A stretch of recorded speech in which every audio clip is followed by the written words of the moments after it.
Hello everyone, আসসালামু আলাইকুম। কেমন আছেন সবাই? আশা করছি সবাই খুব ভালো আছেন। আমি আল্লাহর রহমতে ভালো আছি। আজকে সকালের নাস্তায় নুডলস রান্না করেছিলাম। তো সকালে ঘুম থেকে একটু দেরি হয়ে গেলেই নুডলস রান্না করি ওই দিন, ঝটপট রান্না করার জন্য। তো আয়ানের জন্য খাবার এখানে দিয়ে গেলাম, কারণ আয়ান সোফায় বসে টিভি দেখে দেখে তারপর খাবে, যেহেতু আজকে হাত দিয়ে খাবে সেই জন্য। হঠাৎ করেই একটা বিয়ের দাওয়াত পেলাম গতকালকে। তো গতকালকের আগেও জানতাম না যে আজকে দাওয়াত আছে। তো এরকম প্রিপারেশন ছিল না, যেহেতু বাইরে প্রচুর গরম, তাই ভাবছি যে হালকা করে সাজুগুজু করব। তো সবকিছু বের করে নিলাম। আয়ানের বাবা বলছিল যে হালকা সাজুগুজু করতে এত কিছু, আর যদি গর্জিয়াস সাজতা তাহলে আরো কত কিছু লাগতো। তো যাই হোক, কোন ড্রেস পরবো সেটা নিয়ে ভাবনায় পড়ে গেলাম। তো অবশেষে আয়ানের বাবা এই ড্রেসটা চুজ করে দিল, কারণ আয়ানের বাবার এই ড্রেসটা অনেক পছন্দ। আমাদের মেয়েদের আবার স্বভাব খুবই খারাপ, কোথাও গেলে ড্রেস খুঁজে পায় না। এই টাইপের কালার আয়নার বাবার খুবই পছন্দ। তো এই ড্রেসটা আমাকে স্টাইলিকো থেকে নিয়ে দিছিল। আমি সাধারণত 3 পিস পরতেই কমফোর্ট ফিল করি। শাড়ি পরে যদিও বাসায় মাঝে মধ্যে একটু শখের বসে পরা হয়, কোথাও যাওয়া হয় না শাড়ি পরে কখনোই। আজকের প্রোগ্রামটা আমাদের বাসার পাশেই একটা রেস্টুরেন্টে ছিল। আয়ানের বাবা জুম্মা নামাজ পড়ে আসার পরে আমরা বের হলাম, আর এদিকে বাবা ছেলে একরকম পাঞ্জাবি পরেছে। আজকে আমার ফুফাতো বোনের মেয়ের বিয়ে ছিল।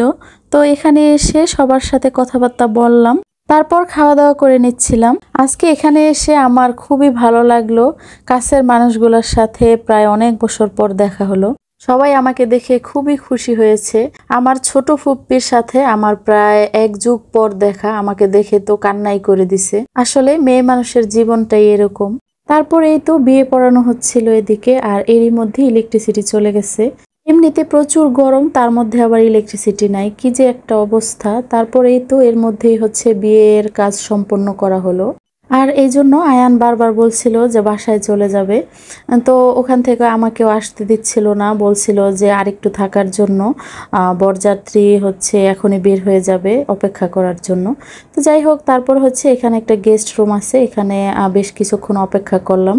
আর এই দিক দিয়ে আমাদের বাসা দেখা যাচ্ছিল। আমার ফুফাতো বোনের বাসাও আমাদের বাসার কাছাকাছি, আর এই জন্যই সবার সাথে আজকে দেখা হলো। যে কোনো অনুষ্ঠান হলেই সবাই একসাথে হয়, এছাড়া সবাই একসাথে হওয়াটা খুবই কষ্টের। তো যাই হোক, আজকের ভিডিওটি কেমন লাগলো অবশ্যই কমেন্ট করে জানাবেন। ভালো লাগলে একটা লাইক দিবেন। এদিকে একটা মিরর ছিল, তা আমি একটু ভিডিও করলাম। তারপরেই তো আমরা এখন বাসায় চলে আসলাম। বাসায় এসে ছাদে উঠে আমরা ছবি তুললাম সবাই। ছবি তুলে ছাদ থেকে নিচে নামতে নামতে প্রায় সন্ধ্যা হয়ে গেছে। তো আজকে গরমে প্রচুর খারাপ লাগছিল। তো আয়ানের বাবাকে বললাম যে আইসক্রিম নিয়ে আসতে। আজকে আয়ানের শখ হয়েছে স্কুপার দিয়ে আইসক্রিম দিবে। তো এই তো দেখতে পাচ্ছেন কতটা সময় নিচ্ছে। তো যাই হোক, আজকের ভিডিওটি এখানেই শেষ করছি। সবাই ভালো থাকবেন। আল্লাহ হাফেজ।